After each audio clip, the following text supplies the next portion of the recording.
Everything in this commercial is going really fast. But driving too fast isn't neat at all. It's dangerous. Not so fast, Kentucky. Please obey the speed limit.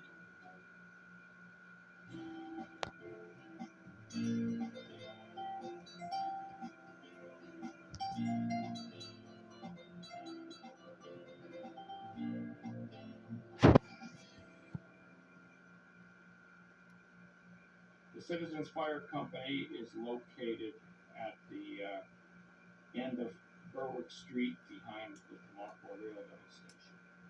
It's located at the intersection of Berwick and Grove. Um, that building had some interesting situations. The first project that they wanted to do was renovate the building on the exterior.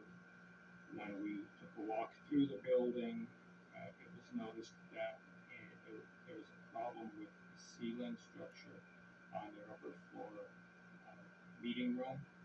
Uh, there was a big sag in the middle of the room, and we suggested that they investigate that and make sure there's no problems. When we did, we found there was a structural failure occurring in the main beam that supported the roof over the building. So, needless to say, our priorities sort of shifted a little bit, and we had to get a new steel beam engineered and installed to support the roof. It's so hard today to raise funds to take care of the cost of the equipment, how it's growing all the time. A truck that we bought 11 years ago, a little over $200,000. To replace that truck today would be over $400,000. You may not have as much on as it did. And unfortunately, inflation and fundraisers don't keep up with the price increases as far as and that goes for the whole building itself. Trying to keep the building itself up to par as much as we possibly can do, because we do all the work ourselves as much as we possibly can.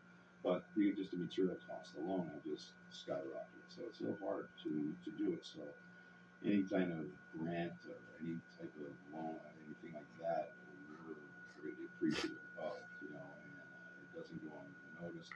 And yes, we would like to keep our fire company there. It's where it was originally back in 1852. It was there, and then like I said, the borough, that was the first building that the borough actually built in 1914. That was the borough hall once upon a time. So we would like to keep it there as long as financially possible.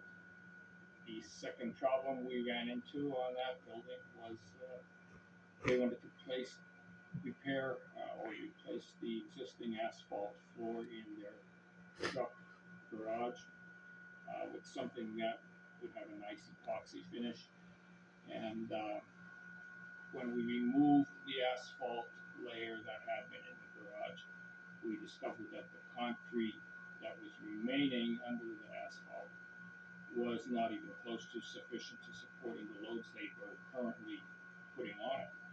And it being a firehouse in structural engineering, it's required to be held to higher standards than an average residential type garage.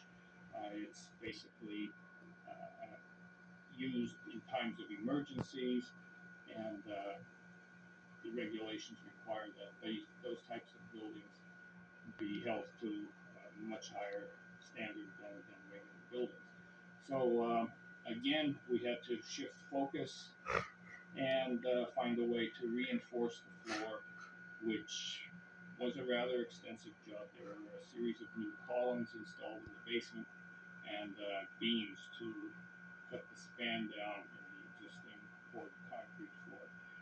After that, new concrete was put on top, and they got their nice epoxy finish on their garage floor. We had talked with Micah about improvements on the fire company, and when we went through with Dan Schrader, he noticed the bellowing of the roof itself on the second floor, and we made sure that it was taken care of, because there's no sense in my eyes of fixing up and making it look good if it's not going to hold up. And it's stay strong. So that was one of the big things that we took care of right away. Putting a beam right across the whole top of the building. You know, it was a 21 or 24-inch beam that spanned from the front of the building to the back of the building. And we had to bring it in 3 sections through the windows. But at the fire company, we wanted to improve the outside of the building itself. The windows, we replaced them back in the mid 70s, and they're outdated, and it was of course costing us a lot more on heat and stuff like that. We wanted to make an improvement and also put it back to more towards the original building that it was when it was built in 1914, and work it that way. And when we contacted them, those were like a 5-step project to do. A little while later, some more funding became available, and we finally were able to do something to the exterior.